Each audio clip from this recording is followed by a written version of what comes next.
ٹھیک ہے، چلیے ضرور انشاءاللہ ایک مرتبہ ہم زکوٰۃ کے متعلق بھی آج جانیں گے. بہت بہت شکریہ رشید صاحب پروگرام میں کال کرنے اور شامل ہونے کے لیے. ایک اور کالر اس وقت ہمارے ساتھ ہے. السلام علیکم. وعلیکم السلام. پروگرام استقبال ہے. کون صاحب کہاں سے؟ میں رضوان احمد بول رہا ہوں. رضوان صاحب فرمائیے کیا سوال ہے؟ جیسے ہم ایک ٹرک ڈرائیور ہیں, گاڑی چلاتے ہیں. جی جی جی. 5 وقت کی نماز جو ہے ہمارے ٹائم سے نہیں ہوتا. کبھی عصر کی قضا ہو گیا یا جوہر کا, مغرب کا. ابھی جو تراویح ہے, تراویح چالو ہے تو تراویح پورا ہمارا ہو نہیں پاتا ہے. جی جی جی. ہاں, ہر دن پڑے 2 دن پڑے, ایسا بیچ بیچ میں ناغا ہو جاتا ہے. تو اس کے لیے کیا کرنا پڑے گا؟ ضرور انشاءاللہ آپ ہمارا پروگرام دیکھتے رہیں. راہ ہدایت مفتی صاحب کے سوال کو ہم جاننے کی کوشش کریں. ضرور انشاءاللہ آپ پروگرام دیکھتے رہیں راہ ہدایت. انشاءاللہ ہم آپ کے سوال سے متعلق گفتگو کریں گے. ایک اور ناظرین سوالات کی جانب بڑھتے ہیں. سب سے پہلے ہمارا ایک کالر نے غازی آباد سے سوال کیا تھا کہ ان کے شریک حیات سے متعلق کہ پیٹ زیادہ بڑا رہنے کی وجہ سے جھکنے میں مشکل ہے, تو کیا ایسی صورت میں بیٹھ کر نماز پڑھی جا سکتی ہے؟ سجدہ کس طریقے سے کیا جائے اگر سجدے میں دشواری ہو؟ عورتوں کے سجدہ اور مردوں کے سجدہ میں فرق ہے. عورتیں جو سجدہ کرتی ہے وہ سمٹ کر کرتی ہے, جس کی وجہ سے پیٹ کا حصہ زمین پر لگنے کا زیادہ امکان ہوتا ہے, بلکہ لگنا ضروری ہوتا ہے. اس لیے اگر عورتوں کا پیٹ بڑا ہو جائے اور اس کو عورتوں کے طریقے پر سجدہ کرنے میں تکلیف ہوتی ہے تو مردوں کے طریقے پر وہ سجدہ کرے. مردوں کے طریقے پر سجدہ کرنے کا مطلب یہ ہے کہ دونوں ہاتھوں کو پھیلا کے رکھے اور اپنے دونوں گھٹنے کو زمین پہ ٹکا دے. تو اس طریقے سے اس خاتون کا بہت حد تک پیٹ زمین سے نہیں لگے گا اور پھر اس کے لیے سجدہ کرنے میں کسی طرح کی کوئی تکلیف نہیں ہوگی. شیخ مسلم صاحب نے اڑیسہ سے سوال کیا ہے کہ اگر 2 آدمی ہوں سفر میں تو کیا ایسی صورت میں بھی جماعت بنا کر نماز پڑھنی چاہیے؟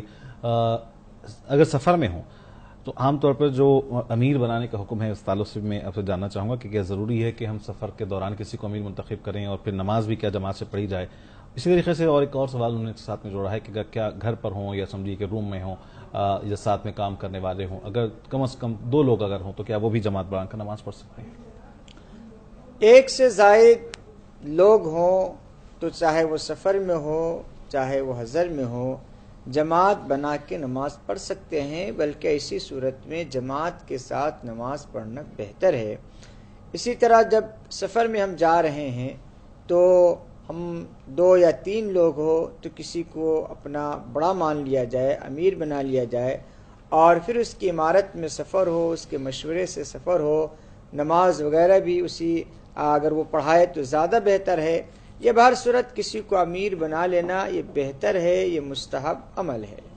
عبداللطیف صاحب نے نظام آباد سے سوال کیا صرف تراویح سے متعلق ہے, تراویح کے درمیان جو تصویر پڑھی جاتی ہے 2 رکعت کے بعد 4 رکعت کے بعد, یہ کیا نبی کریم صلی اللہ علیہ وسلم کے دور سے ہی اس کی ابتدا ہوئی تھی؟ بہت ساری مساجد میں ہم دیکھتے ہیں. ایسا کہ انہوں نے کہا کہ بعض مساجد میں احادیث بھی سنائی جا رہی ہیں اس درمیان وقفہ دینے کے لیے, اور اس کے علاوہ بعض مساجد میں یہ بھی دیکھا گیا کہ وہاں پر خلاصہ قرآن سنایا جا رہا ہے نماز سے 4 رکعت سے قبل, تاکہ جو نماز کے اندر خضوع رہ سکے. یہ تینوں چیزوں میں سے سمجھیے کہ کون سی چیز بہتر زیادہ مناسب ہے؟ جب حضرت عمر رضی اللہ تعالیٰ عنہ کے دور میں تراویح کی نماز کا آغاز ہوا تو یہ 4 رکعت جو ترویہ ہے یہ در حقیقت آرام کے لیے. آرام کا مطلب یہ ہے کہ 4 رکعت میں جو لمبی قرأت ہوتی ہے اسے آدمی تھک جاتا ہے, پڑھنے والا تھک جاتا ہے, تو تھوڑی دیر تک وہ آرام حاصل کر لیتا ہے تاکہ پھر وہ 4 رکعت کے لیے تیار ہو جاتا ہے. لیکن اب ہمارے پاس تو وہ 4 رکعت میں بھی آرام کرنے نہیں دیتے لوگ. کچھ لوگ تو حدیث سنانے لگتے ہیں, تو کچھ لوگ قرآن کا خلاصہ سنانے لگتے ہیں, تو کچھ لوگ تسبیحات پڑھنے لگتے ہیں. دیکھیے شرعاً اس میں کوئی پابندی نہیں ہے کہ کوئی تسبیح پڑھے, کون قرآن کے ترجمے سنائے یا حدیث سنائے. ہر آدمی اپنی سہولت کے لحاظ سے چاہے تو وہ تسبیح پڑھ سکتا ہے, چاہے تو وہ قرآن کے خلاصہ سن سکتا ہے, چاہے تو وہ حدیث سن سکتا ہے, چاہے تو وہ خاموش بیٹھے رہے کچھ بھی نہ پڑھے.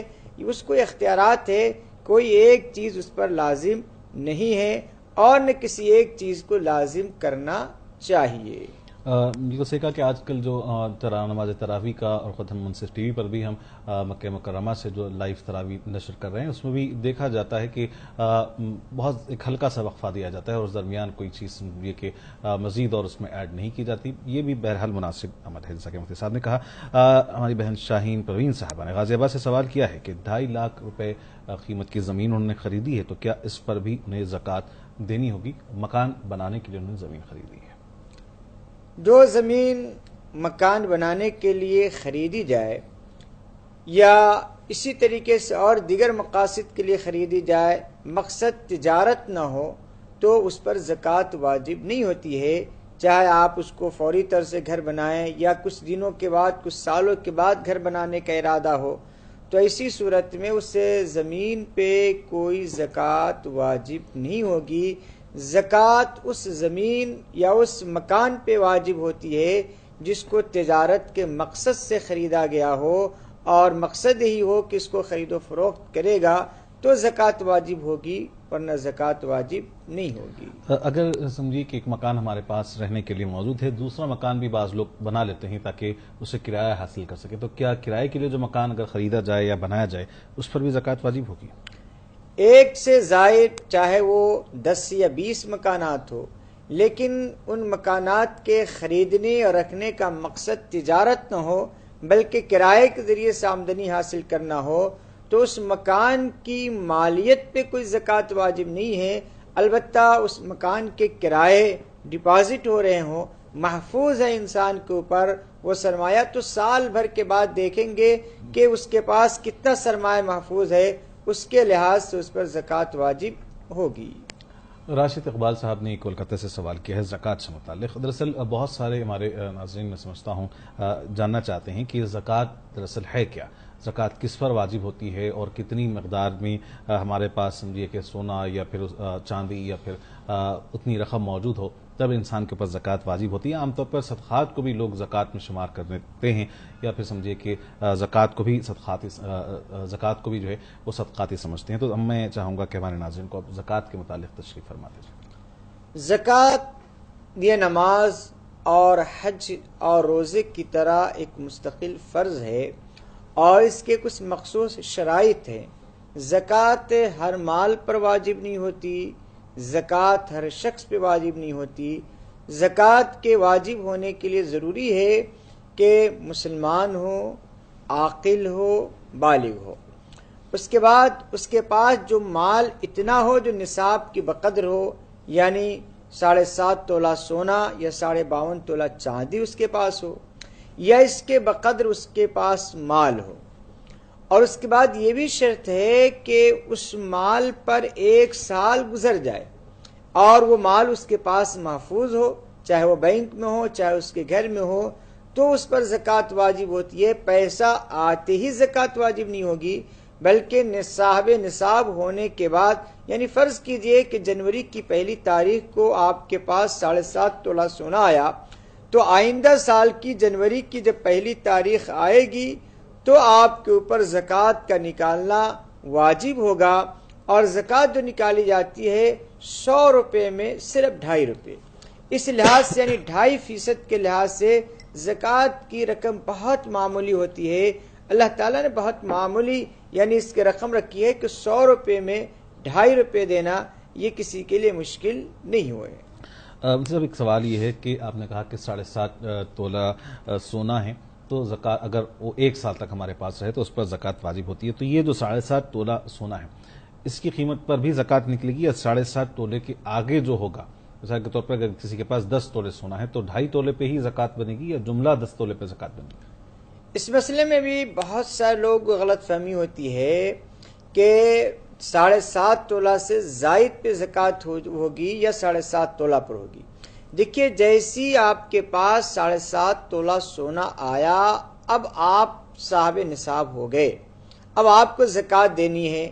7.5 تولہ سے جو بڑھتے چلے جائیں گے تو اب پورے سونے پر زکوٰۃ واجب ہوگی. مثلا آپ کے پاس 8 تولہ ہے تو ایسا نہیں ہے کہ 7.5 تولہ نکال کر صرف آدھے تولے پر زکوٰۃ دیں گے, بلکہ پورے 8 تولہ پر دیں گے, پورے 10 تولہ پر دیں گے, پورے 15 تولہ پر دیں گے. جب آپ 7.5 تولہ یا اس سے زیادہ آپ کے پاس آ گیا، اب صاحب نصاب ہو گئے، تمام سونے پر زکوٰۃ دینی پڑے گی، اس کی قیمت لگائیں گے، جو قیمت آئے گی اس پر 2.5% کے لحاظ سے زکوٰۃ دی جائے گی۔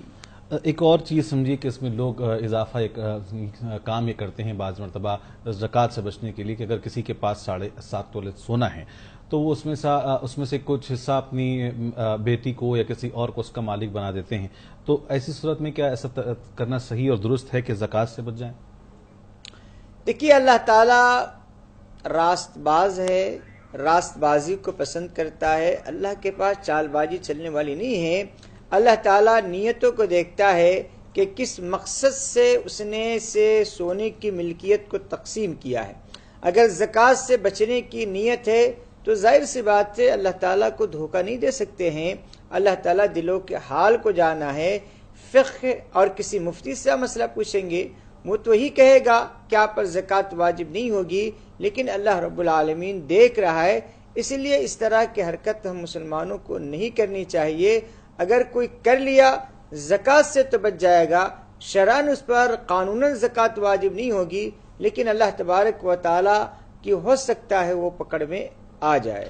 رضوان صاحب نے سوال کیا ہے اور وہ ایک ٹرک ڈرائیور ہیں، ظاہر سفر میں وہ زیادہ رہتے ہیں تو ایسی صورت میں نمازیں ان کی قضا ہوتی ہیں، تو کیا ایسی صورت میں کیا کیا جائے؟ خصوصاً رمضان کا مہینہ اور اس میں بھی تراویح بھی مکمل طریقے سے نہیں ہو پا رہی ہے، تو ایسے لوگوں کے لیے سمجھیے کہ کچھ سہولت ہو یا پھر وہ بعد میں قضا کریں۔ ڈرائیور کے لیے نماز پڑھنا یہ کوئی مشکل کام نہیں ہے۔ اگر وہ خود گاڑی ڈرائیو کرتا ہے تو اس کے اختیار میں ہے، گاڑی کو تھوڑی دیر تک کہیں روک کر وہ 4 رکعت فرض تو پڑھ سکتا ہے۔ جہاں تک مسئلہ تراویح کا ہے تو یہ مشکل ہے، لیکن نمازوں کو قضا کرنا یہ کسی طرح سے آپ کے لیے جائز ہوگا ہی نہیں۔ آپ گاڑی روک کر کم سے کم فرائض پڑھنے کی کوشش کیجیے، اور اگر آپ کو عشاء کے بعد موقع مل جائے تو تراویح 20 رکعت نہیں تو کم سے کم جو آپ کو موقع ملے 4، 8، 12، 10 آپ تنہا بھی پڑھنے کی کوشش کریں۔ ناظرین، اس وقت ایک کالر ہمارے ساتھ فون لائن پر موجود ہیں، پروگرام میں شامل کریں گے۔ السلام علیکم۔ ہلو مفتی صاحب، میں کو پوچھنا تھا، ہمارے وہاں شاہ نگر کر کے کونڈوا ایریا ہے، وہاں پہ الصفا مسجد ہے جی، وہاں پہ تراویح کی نماز ہوتی ہے، اور اس کے بازو میں ایک روم بنایا ہوا مسجد کے حصہ، اس میں لیڈیز کی بھی نماز ہوتی ہے جی تراویح کی جماعت کے ساتھ جی، اور 8 رکعت میں یہ تراویح ختم کرتے، جی کیا یہ درست ہے؟ ٹھیک ہے، ضرور انشاءاللہ۔ آپ اپنا نام بتائیں، کہاں سے کال کر رہے ہیں آپ؟ پونا سے رفیق۔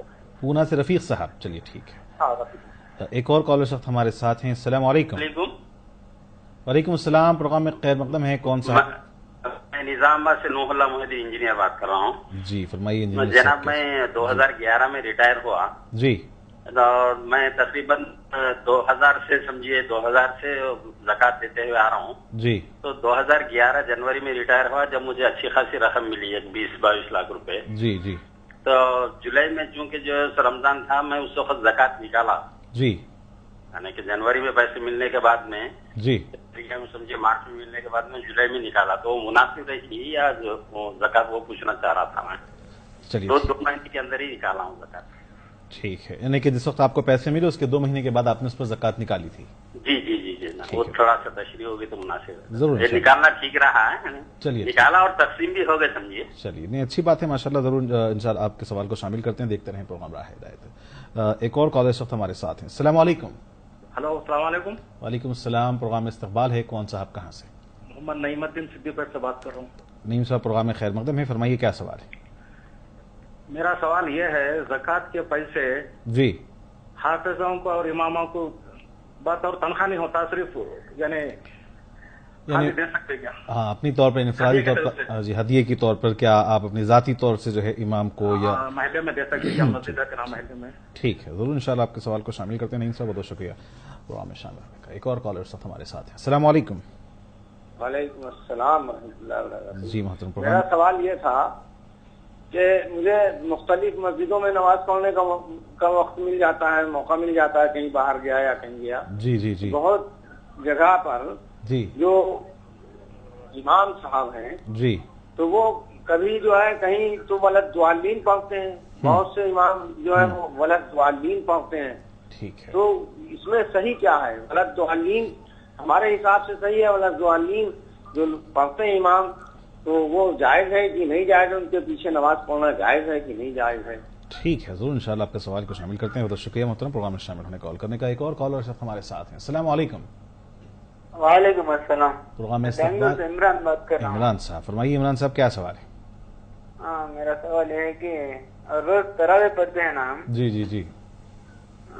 یہ 20 رکعت کی نیت ایک ہی بات کرنا ہے نا 2 رکعت کی نیت الگ الگ کرنا ہے؟ ٹھیک ہے، ضرور انشاءاللہ. کوئی اور سوال آپ کا؟ اور روزہ رہ کر ناخن بال نکال سکتے کیا؟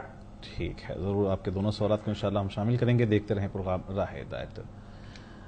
ایک اور کالر اس وقت ہمارے ساتھ ہیں. السلام علیکم. شاید کال نہیں ہے.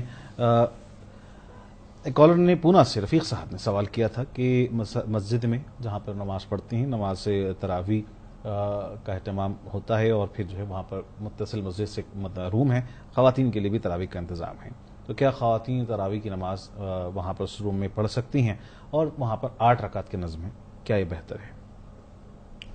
خواتین کے لیے بھی تراویح ویسی ہی مسنون ہے جیسا کہ مردوں کے لیے مسنون ہے، لیکن خواتین تراویح اپنے گھروں میں پڑھے یہی اس کے لیے بہتر بھی ہے اور اس میں اس کے لیے زیادہ ثواب بھی ہے.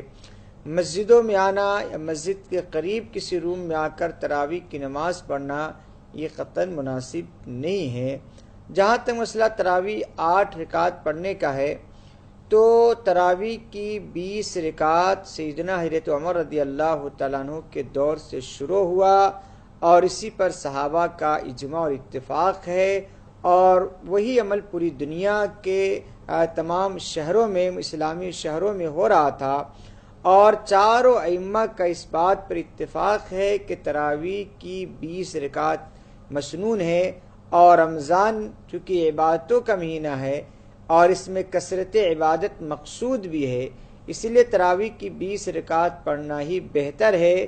8 رکعت تراویح کی نماز یہ ثابت نہیں ہے، لیکن جو لوگ پڑھتے ہیں ان کو پڑھنے دیجئے.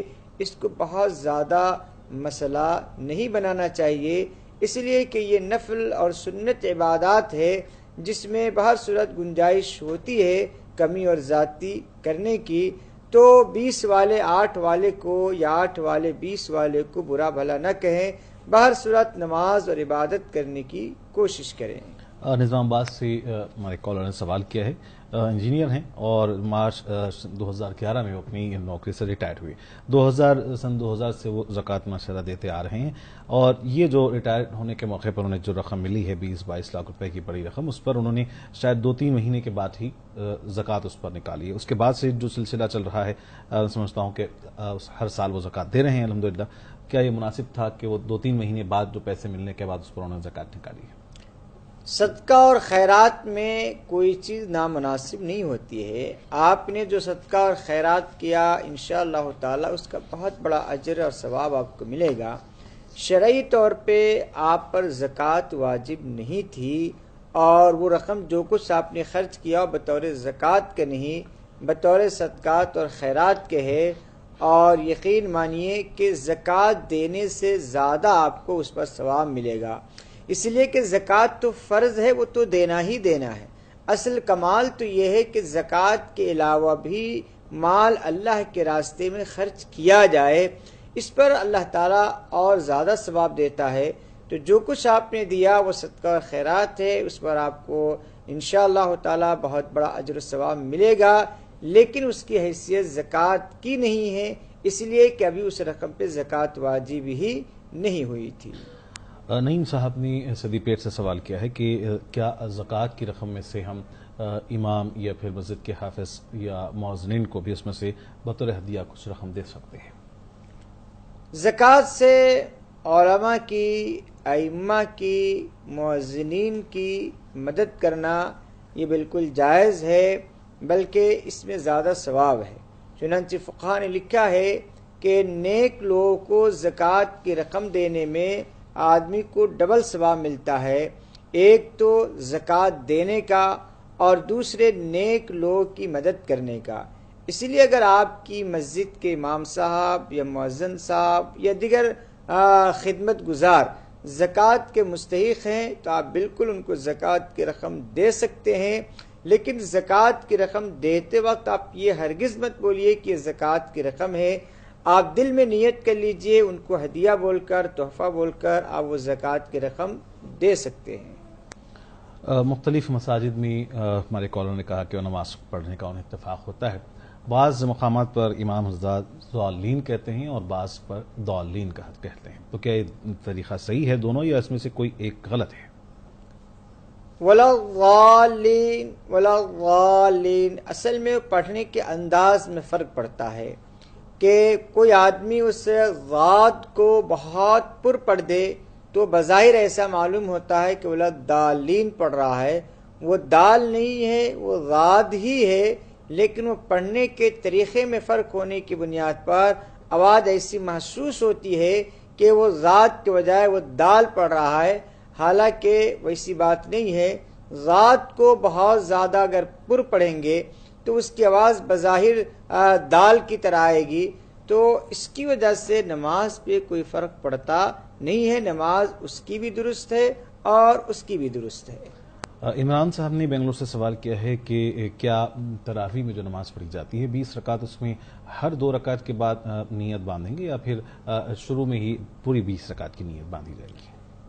آپ کو دونوں اختیار ہے کہ آپ شروع میں ہی 20 رکعت کی ایک ساتھ نیت کر لے، یہ بھی جائز ہے، اور ہر 2 رکعت پہ آپ نیت کر لے، یہ بھی جائز ہے. دونوں گنجائش ہے، ایک ساتھ 20 کی نیت کر لینے میں زیادہ سہولت ہے. ایک سوال یہ ہے سب کہ جہاں تک 20 رکعت کا اگر سوال ہے، اگر کسی نے 20 رکعت کی نیت کر لی لیکن درمیان میں سے کچھ کام آ گیا اور پھر وہ چلا گیا، تو ایسی صورت میں کیا کرے گا؟ ایسی صورت میں 20 کی نیت کر لینے کی وجہ سے 20 کا پڑھنا اس پر لازم نہیں ہوگا. اگر ضرورت ہو اور شدید مجبوری کی وجہ سے وہ چلا گیا تو کوئی حرج نہیں ہے.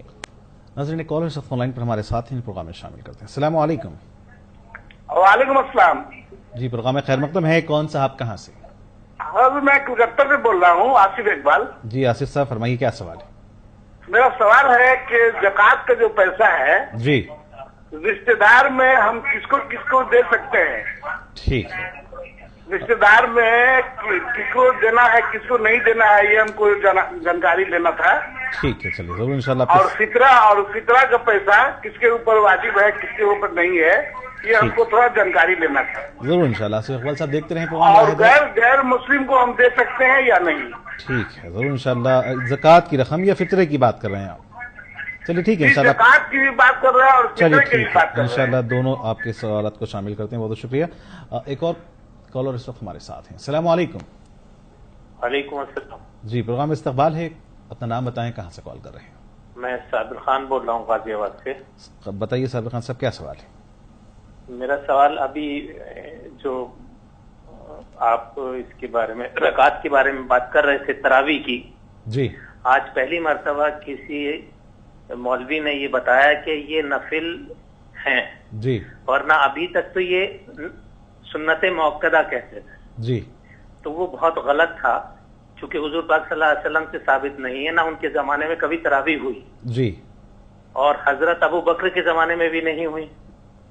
اس کے بعد جی جی جی یہ اجماع ہوا اور پھر ہوا، تو یہ نفل ہو سکتا ہے. جی دوسری بہت بڑا سوال یہ ہے جی کہ سعودی عرب میں یہ پڑھی جا رہی ہیں، سمجھی جا رہی ہیں. قرآن کو سمجھنے کا مقصد رہا ہوگا. آج ہمارے ہاں کتنی تیزی سے پڑھا جاتا ہے، ہم قرآن کے الفاظ ہی نہیں سمجھ پاتے تو معنی کیا سمجھیں گے؟ جی جی جی تو اس کے بارے میں نہ صرف اسی حد تک بلکہ بڑے اس میں ہمیں اعلان کرنا چاہیے کہ قرآن سمجھنے کی چیز ہے، ثواب کی چیز نہیں. بالکل ٹھیک ہے، ضرور اس بارے میں تھوڑا سا بتائیں. ضرور انشاءاللہ آپ کے سوال کو شامل کرتے ہیں.